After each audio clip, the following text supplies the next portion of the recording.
Taste the Daily. Chennai ராயப்பேட்டையில் உள்ள அதிமுக தலைமை அலுவலகத்தில் இளம் பேச்சாளர்களாக தேர்வானவர்களுக்கு கழக பொதுச் செயலாளர் சான்றிதழ் வழங்கி பாராட்டினார். புரட்சித் தலைவர் எம்ஜிஆர் மாளிகையில் நடைபெற்ற நிகழ்ச்சியில் பங்கேற்க வருகை தந்த கழக பொதுச் செயலாளர் எடப்பாடி கே பழனிசாமி புரட்சித் தலைவர் எம்ஜிஆர், புரட்சித் தலைவி அம்மா ஆகியோரின் திருவுருவப் படத்திற்கு மலர்தூவி மரியாதை செலுத்தினார். பின்னர் கழக மாணவரணி சார்பில் இளம் பேச்சாளர் முகாமில் தேர்ந்தெடுக்கப்பட்டவர்களுக்கு புரட்சித் தமிழர் எடப்பாடி கே பழனிசாமி சான்றிதழ் வழங்கி பாராட்டினார்.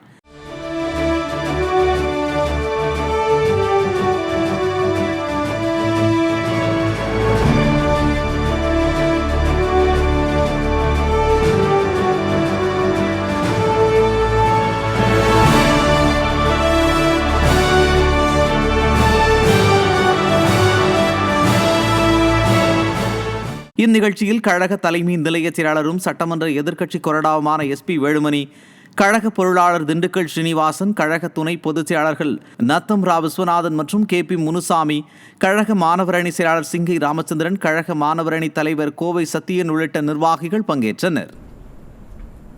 திமுக ஆட்சியில் நடைபெறும் தவறுகளை இளம் பேச்சாளர்கள் தைரியமாக சுட்டிக்காட்டுங்கள் என்றும் உங்களுக்கு நான் முழுமையாக துணை நிற்போம் என்றும் அதிமுக பொதுச் செயலாளர் எடப்பாடி கே பழனிசாமி தெரிவித்துள்ளார்.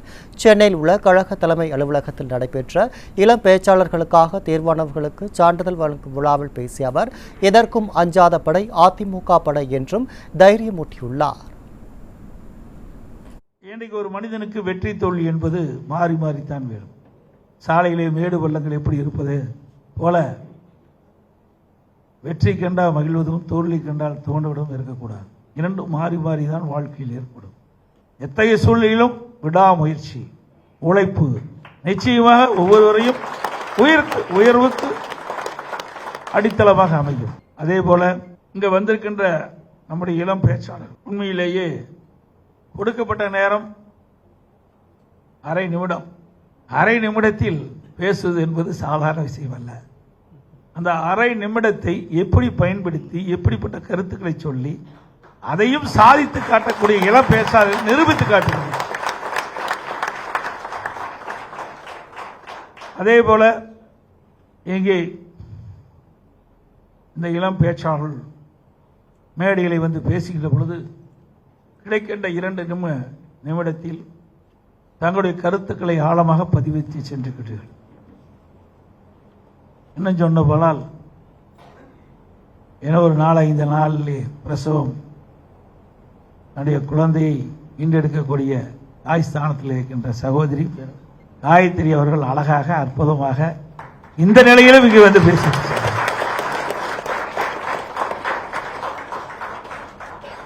ஒரு கருத்தை சொன்னார், உண்மையிலேயே ஒரு ஆழமான கருத்து. பொன்மனச்சம்மாள் புரட்சித் தலைவர் எம்ஜிஆர் தோற்றுவிக்கப்பட்ட கட்சி, அம்மா கட்டி காக்கப்பட்ட கட்சி, இருவரும் தெய்வங்களாக இருக்கின்ற கட்சி. ஆட்சி வழங்கிட்டு இருக்க நமக்கு ஆசி வழங்கி கொண்டிருக்கின்றார்கள்.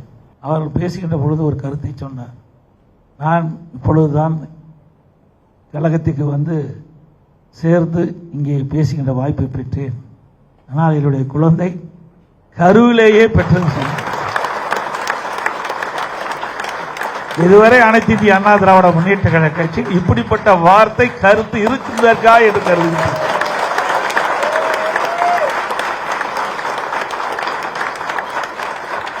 இதுவரை மண்ணிலே பிறந்த குழந்தைகள் தான் அனைத்து இந்திய அண்ணா திராவிட முன்னேற்ற கழகத்தில் இணைந்து பணியாற்றிக் கொண்டிருந்தது.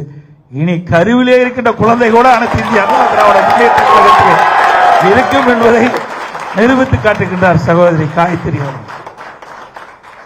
இதெல்லாம் இயக்கத்துடைய ஈர்ப்பு, நம்முடைய தலைவருடைய ஆட்சி அருளாசி. ஆகவே இன்றைக்கு இவ்வளவு பெரிய இயக்கம் எவ்வளவோ பிரச்சனையை சோதனைகள் எல்லாம் தாண்டி உங்களை போல் இருக்கின்ற இளைஞர்கள் இன்றைக்கு ஈர்க்கப்பட்டு இந்த இயக்கத்திற்கு வலுவையும் இன்றைக்கு திறமையும் வழங்கப்பட்டு என்று சொன்னால் இதுதான் தெய்வ சக்தி. இன்றைக்கு இருவரும் தலைவர்கள் மக்களுக்காக வாழ்ந்து மறைந்த தலைவர்கள்.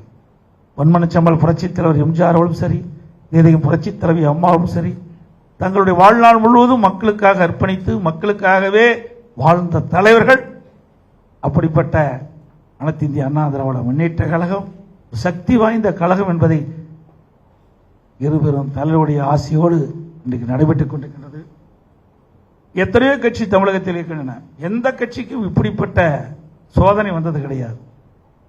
அவ்வளவு சோதனைகளும் அனைத்து இந்திய அண்ணா திராவிட முன்னேற்ற கழக கட்சி சந்தித்து அந்த தலைவருடைய ஆசையோடு எதிரிகளெல்லாம் வீழ்த்தி எவ்வளவோ சோதனைகளும் தாண்டி எவ்வளவோ பிரச்சனைகளையும் தாண்டி அதையெல்லாம் சுக்கு நூறாக நொறுக்கி அனைத்து இந்திய அண்ணா திராவிட முன்னேற்ற கழகம் ஒரு வலிமையான இயக்கம் என்பதை நாம் நிரூபித்து காட்டிக் கொண்டிருக்கின்றோம்.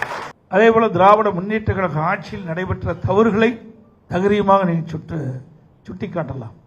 உங்களுக்கு நான் முழுமையாக துணை நிற்போம்.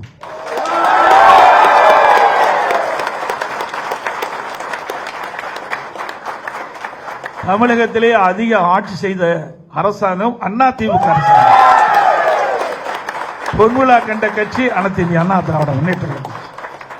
அதிக உறுப்பினர் கொண்ட கட்சி அனைத்து இந்திய அண்ணா திராவிட முன்னேற்ற கழகம். நம்முடைய படை வலிமையான படை, வீரமிக்க படை, துணிவுமிக்க படை, எதற்கும் அஞ்சாமல் இந்த படை அத்தனையும் உங்களுக்கு துணை நிற்கும் என்பதை இந்த நேரத்தில் கோடிட்டு காட்டி வருகின்ற சட்டமன்ற தேர்தலிலே 2026 ஆண்டு நடைபெற்ற சட்டமன்ற பொதுத் தேர்தலை நீங்கள் திறமையாக உங்களுடைய கருத்துக்களை வெளிப்படுத்தலாம். மக்கள் விரும்புகின்ற கருத்து, அதை நீங்கள் வெளிப்படுத்த வேண்டும். அதிமுக ஆட்சியில் நடைபெற்ற அற்புதமான திட்டங்களை மக்களிடத்தில் எடுத்துச் சொல்லுங்கள். திராவிட முன்னேற்ற கழக ஆட்சியில் ஏற்படுகின்ற தவறுகளை எடுத்துச் சொல்லுங்கள். இதுவே நமக்கு ஒரு மிகப்பெரிய வெற்றியை தேடித்தரும் என்பதை நேரத்தில் தெரிவித்து சென்னை ராயப்பேட்டை அதிமுக தலைமை அலுவலகமான புரட்சித் தலைவர் எம்ஜிஆர் மாளிகையில் கழக இளைஞர் மற்றும் இளம் பெண்கள் பாசறை ஆலோசனை கூட்டம் அதிமுக பொதுச் செயலாளர் தலைமையில் நடைபெற்றது. இதில் அதிமுக ஆட்சியில் நிறைவேற்றப்பட்ட திட்டங்கள், மக்கள் நலத்திட்டங்கள் குறித்தும், திமுக ஆட்சியில் போதையால் இளைஞர்கள் சீரழியும் அவலம் குறித்தும், மீண்டும் அதிமுக அமைய வேண்டியதன் தேவை என்ன என்பது குறித்தும் இளைஞர்கள் மற்றும் இளம் பெண்கள் விரிவாக விளக்கி பேசினர். இந்நிகழ்வில் இளைஞர் மற்றும் இளம் பெண்கள் பாசறை தினம் மீண்டும் கொண்டாடப்பட வேண்டும் எனவும், கழகம் சார்பிலான போராட்டங்களை பாசறை நடத்தி அனுமதி அளிக்க வேண்டும் எனவும் பொதுச் செயலாளர் எடப்பாடி கே பழனிசாமியிடம் கோரிக்கை வைக்கப்பட்டது. இந்த நிகழ்வில் தலைமை நிலைய செயலாளர் SP வேலுமணி, துணை பொதுச் செயலாளர்கள் KP முனுசாமி, நத்தம் விஸ்வநாதன், பொருளாளர் திண்டுக்கல் சீனிவாசன் உள்ளிட்ட நிர்வாகிகள் கலந்து கொண்டனர்.